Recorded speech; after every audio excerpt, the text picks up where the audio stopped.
Well, it's a big week primary-wise, and we're meeting all the chairs of the campaigns here in Rhode Island. The Dan Yorke State of Mind program is brought to you in part by Lookout Rhode Island and Takeo Comfort Solutions. Tonight we revisit Dawson Hodgson. He is back. I wish he was our Attorney General, but he is not. He is the town solicitor in Narragansett and a whole bunch of other things down there. And he's also the co-chair of the John Kasich campaign. And it's kind of important to have him in tonight because after tomorrow there may not be a John Kasich campaign, although the polling data is right there. How's everybody? Good Monday evening to you. Let's go to the rundown and get things going. Then we'll meet with Dawson and we'll talk a lot of politics. Oh, wouldn't you know it? Top of the list. How did the Donald make the top of the list in the rundown again tonight? Well, he works pretty hard at it, doesn't he? Headlines in Chicago. Yep, kind of a mess on Friday night, and then perhaps it's an ISIS member that was upsetting his Apple Cart. Of course, here's a rundown of what's been going on for the last few days with Donald. You all want peace. This group, is that true or what? We don't want trouble. Donald Trump styled himself as a unifying peacemaker today in Bloomington, Illinois, but when confronted with hecklers, as he regularly is, he took a familiar hard line. All right, get him out of here, please. Get him out. In Kansas City last night, he could barely get a word in without interruption. We're in no rush. Yeah, get him out. Get him out. Outside, police used pepper spray on protesters. As the number of these incidents rise, Trump has come close to condoning a violent response from his supporters. If you see him, do whatever you have to do to him. I don't care. And you know what? And in another answer, he appeared to double down on a notorious incident at one of his rallies last Wednesday. It's possible you could help him with legal fees if this man needs it. I've actually instructed my people to look into it, yes. With the rising drama at his rallies, Trump's legal defense fund could expand. Friday night in Chicago, Trump canceled a rally when protesters and supporters clashed. And Trump has taken lately to blaming the interruptions on Bernie Sanders, as he did in Dayton on Saturday. These other people, by the way, some represented Bernie, our communist friend. Sanders, on Face the Nation, was not amused. He calls me a communist. That's a lie. To suggest that our campaign is telling people to disrupt his campaign is a lie. We don't. Yes. It just doesn't feel very presidential from Donald Trump. Surprise, surprise. We'll talk about this in a little bit, but of course Hillary had to get her licks in too. She's part of the whole thing. And I believe that I will have an opportunity to really focus in on how dangerous a Donald Trump presidency would be for our standing, for our safety, for the peace of the world. Now listen, I'm no Hillary Clinton fan, I can promise you. I can promise you. And it would be with two fingers tied behind my back or crossed or toes crossed to vote for Hillary Clinton. I can promise you that too. But I'm as anxious about a Trump presidency for that reason as perhaps she is. And especially when you see tweets like this, because social media is a disease for Donald Trump. Bernie Sanders is lying when he says his disruptors aren't going to my events, aren't told to go to my events. Be careful, Bernie, or my supporters will go to yours. Is this the kind of high school shenanigans we want on a presidential level? The answer, once again, is not for me, maybe for you. I don't know how you legitimize this, but the notion that this kind of, mini violence dynamic is kind of bubbled up is going to hurt Donald Trump is nonsense. Listen, number one. People have a personal responsibility to behave well. They make a choice to make a protest, and even if they're disrupting a Donald Trump event because they think they've got good reason, it's on them, and it's not Donald Trump's fault. What Donald Trump has done, of course, is set an environment where he's caused these people to react in a way that is not very professional or diplomatic or any of those things. I don't think the Bernie Sanders campaign is involved in any of this kind of thing. But Trump has made his bed. Here's the difference between him and everybody else. He enjoys it. He likes lying in it. Tomorrow, I call Ultimate Tuesday. Super Tuesday was last week, but this is do or die. Headline here, Rubio, Kasich going in opposite directions, and here's a little description of what's happening.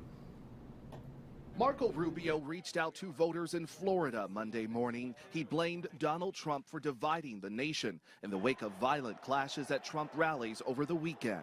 We cannot have a country where everybody hates each other. The latest polls show Rubio falling to third place in his home state of Florida, behind Trump and Ted Cruz. The way to beat Donald Trump is beat him at the ballot box. Polls also show Trump in a dead heat in Ohio with John Kasich, who is trying to win his home state. And we have other numbers that we can show you that are semi-similar. Look, if Trump wins both Ohio and Florida, it's game, set, match. He's on his way to the nomination. If he splits, wins Ohio, wins Florida, and loses Ohio, it's a little bit of a bump in the road and makes Kasich one of those guys that's credible. If he can win in his own state, he might be a brokered convention, contested convention beneficiary. We'll talk to Dawson Hodgson about that. But let me tell you something. There doesn't seem to be any chance right now that Trump loses both. And Marco Rubio will go away quietly.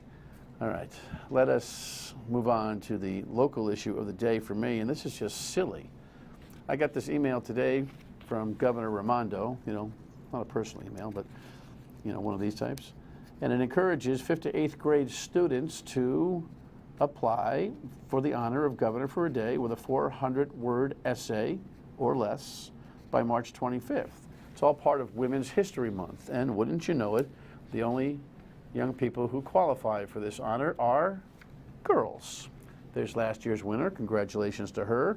I kind of took it easy on the whole process last year when the governor pulled this stunt. And now I don't think it's so funny or so cute, although she certainly is. What message is this? All right, girls, guess what? You got an essay contest for governor for a day, but we're going to keep it confined to just you girls because we really only want you to compete in half the field. I mean, the message to boys, they can suck it up. But it's a terrible message to girls. And as the parent of one, she's now 21, I don't ever remember telling her that, you know what? Her opportunity to win or her need to compete needs to be with half the world's population. Dumb, Governor. Find some other program that fits with Women's History Month. This is dumb and not right. All right, PC, tough road. They're in the show, thankfully. 9th seed. They've got USC in a late game on Thursday night. But the bracket, yikes.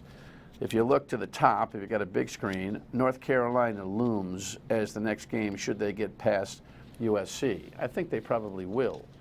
But North Carolina, not so much.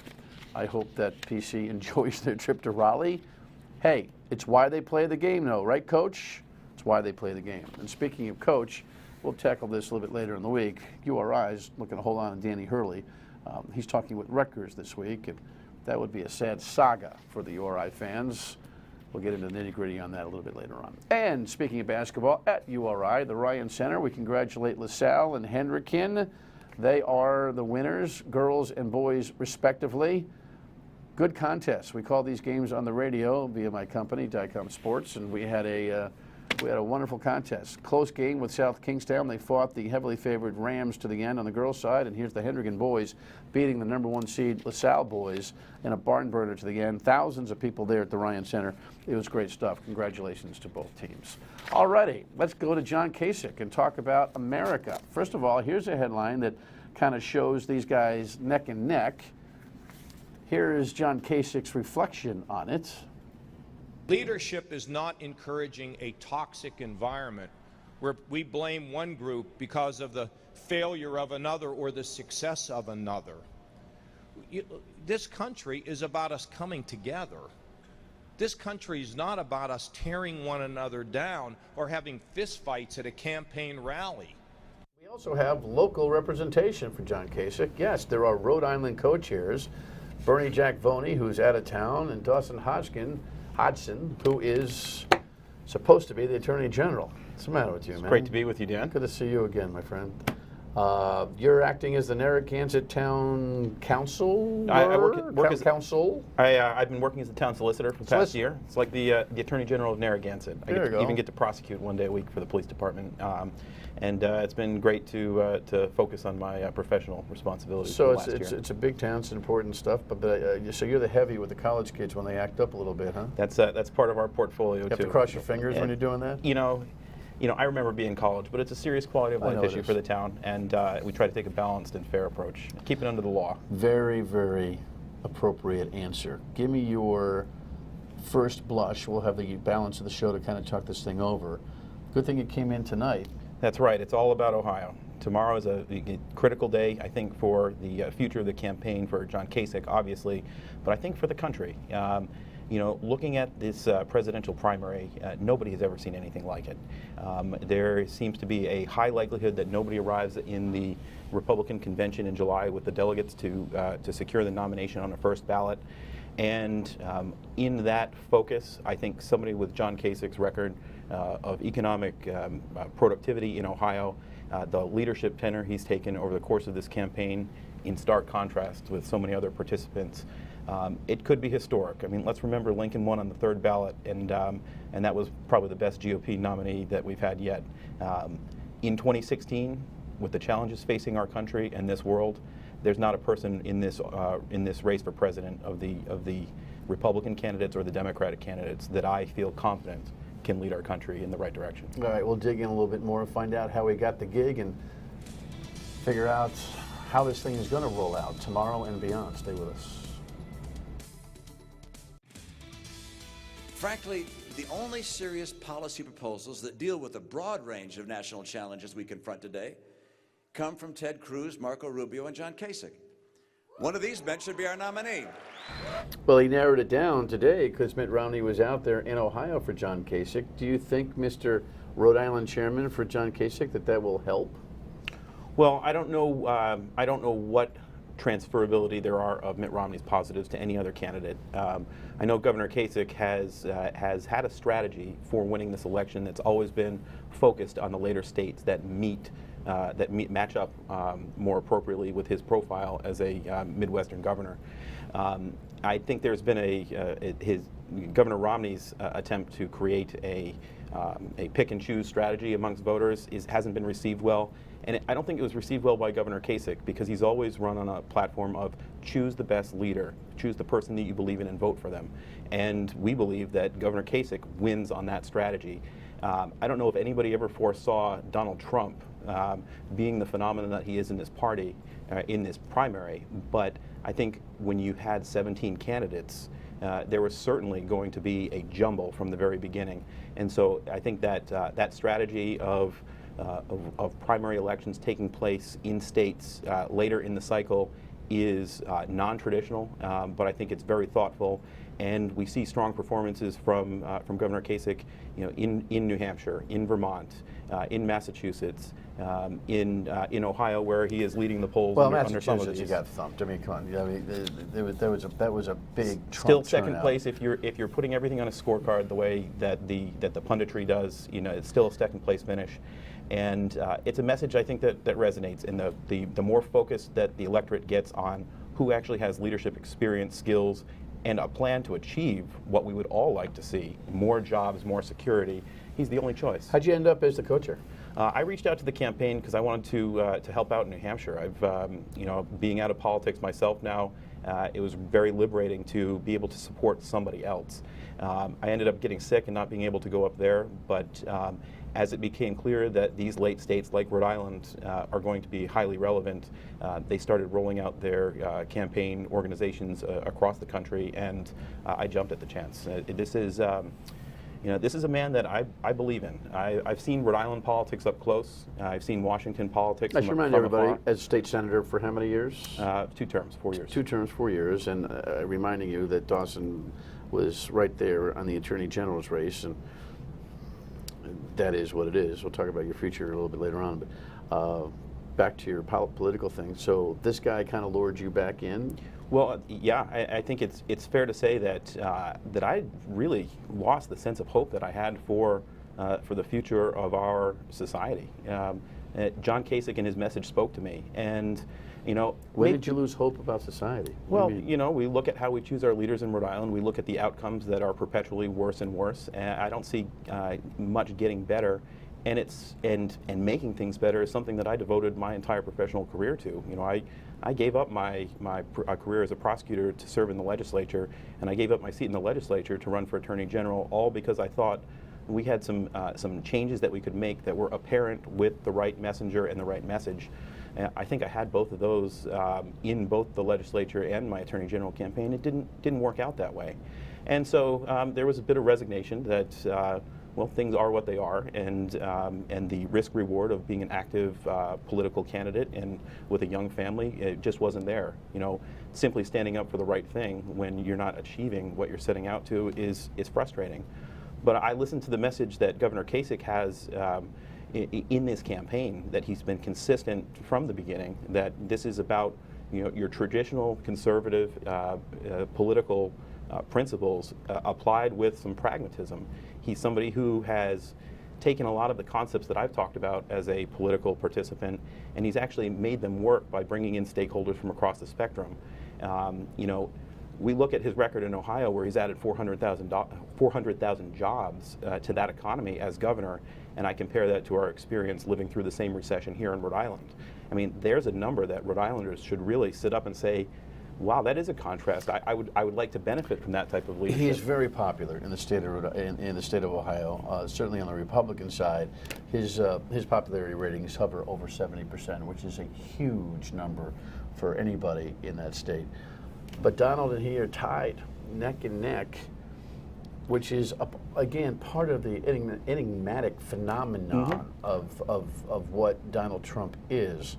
But we have to remember that when you run for office against anybody, 35% is built in as not you. If I ran, it would be 35% against me. Sure. Jack Reed gets 35% against him.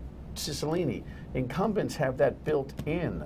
The race is won between that 35, 40, 45 tussle over 50. But it's got to drive him crazy that he's in this battle for his political life in his own home state. Sure. Well, you know, I think that's a function of a primary electorate. And first, everybody should remember when they talk about a contested convention, you need a majority of delegates, not an arbitrary number. You need to reach more than half, and that's something that doesn't look like any candidate is going to be able to do. But with the primary electorate in a extremely divided field, primaries are more of an opportunity for voters to express a real philosophical desire. Generally, it's a chance for Republicans on the Republican primary and Democrats in the Democratic primary to express their voice that these principles are so important to me that in an ideal world, this is the person I want. And somebody may be compelled by the eloquence of Ted Cruz, and part of his persona, I admire his constitutional underpinnings as an attorney and member of the Federalist Society. I like the way he speaks about our Constitution sometimes, but he loses me when he puts it together with running a political campaign. Marco Rubio, I just think he's very talented, and I appreciated he was a problem-solving senator when he first got there, but then again, when he ran for president, it became something different. John Kasich, if you look at his career through the Congress, through his experience as governor, it's been consistent. And his campaign for president has been consistent, but it has taken the clearing of the field for people to start to hear it. Well, you are well tuned to make the presentation. When we come back, we'll talk about some of the realities. Stay with us. You mark my words, Hillary Clinton will take credit for what was happening and talk about the Clinton economy. They had a good economy because the Republicans fought to balance the budget and cut taxes. He was there. He was there when things were good. He and Gingrich and the team really had a lot to do with Washington working well. It feels reminiscent to go back into the 90s and think about what they were able to accomplish. Guy's got the experience, guy's got the disposition. He does not have the dynamics. And maybe in a tortoise and hare situation, he, the tortoise, will run this race, win his own state, and people will start coming to him because all of a sudden this thing really seems to be getting serious. Mm-hmm. But at best he can do is win a contested convention. He can't get to the number either, not a chance. He's too far behind, correct? Correct. So can you actually envision? I think Rubio gets clocked in Florida tomorrow. I just don't think he's going to make it. You too? The poll numbers say that it will, but that's Marco Rubio's home state, and listen, I certainly think he's a better choice. Well, that would be incredible. Than And of course, Trump the as Rubio candidate. people were asking Kasich to vote for Rubio. People were asking Kasich people in Florida to vote for Rubio and flip switch it just so that they could try to get up. I'm not sure John Kasich's going to employ that tactic. He's a guy who thinks about voting for the person you want to lead. I think that's true, and I think voters resent somebody telling them how to vote. I think if people will make some of those value judgments on their own, and some of that strategery on their own, but it's got to come from inside of them. I think that's why you had such pushback when Mitt Romney suggested that should be that type of strategy, and Governor Kasich has stayed away from that. I thought Kasich might get out when the clarion calls were to get this thing down to a two-person race, but he is steady. He said he will not accept the vice presidential ask. He'll go back to running the state of Ohio as governor. Give me a percentage. Well, listen, this is all done. If he loses by a vote tomorrow, he's out, he says. Sure, but we're watching this tonight, and it's Ohio, Ohio, Ohio. Right. We're well, what do you want counting on people to the do? Call Buckeye their State. relatives in Ohio? You know, please call your relatives in Ohio. I got a bunch of boys. That's where I went to college, so I know Ohio very well. I got a bunch of boys I got to motivate to get to the polls. Well, let's get you out of here in time and call them and get out and vote. But can you nothing less than actually the future see? of our country depends All right, say on he Ohio wins. Say he tomorrow. wins tomorrow, and Yes. if someone made me put $100 down, I would bet that he can win tomorrow in Ohio. Do you think that will impact? Really, I mean, give me an objective discussion here. Do you really think that'll impact? Slow down the Trump thing enough for him to become a viable player delegate-wise so that when the whole thing is a mess, they can turn to him as the establishment candidate that people can embrace? I do. I believe that's the case because of the individuals that are going to arrive at the convention with the delegates needed to participate and to be a factor, John Kasich is the only one with the credentials and the experience to lead.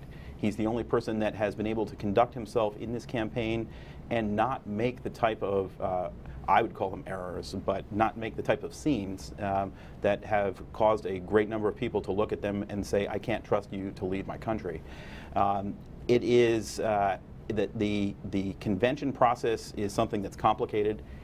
We actually don't know exactly what it will look like right now because the rules can be rewritten all the way up until press time. They can be. I think any way a convention is structured and managed should be fair to everybody who participates. But I think it's misleading to say John Kasich is the establishment lane candidate. You know, if you look at my record as a Republican, I would hardly call myself establishment, but I think it's a principle. I don't think it's a dirty word, by the way. And nor do I. But John Kasich's record in the Congress was when he got those budgets balanced. 4 years of balancing the federal budget. Nobody's done it since. Right. It wasn't with the Republican insiders. It was as a maverick who was taking on the way things are done in Congress. Well, here's the deal. If he wins tomorrow, you'll be in here a lot between now and July because we'll have a lot to analyze. If he loses tomorrow, we'll see you back when you announce for office 2 years from now. I was just elected to the commissioner of the Whitford Little League T-ball league, so that's my political Really? position for the time being. Well, congratulations to that on that. I'm passionate about public service, but I'm so pleased to be in somebody's camp right now, pushing for a great American to lead this country. Good to see you. You as well, Dan. Thanks. Final word next. So Donald Trump said last week he didn't understand what was going on in the Muslim world with Islam. Some local leaders will do a tutorial here tomorrow night. See you on the radio at noon on WPRO. Bye.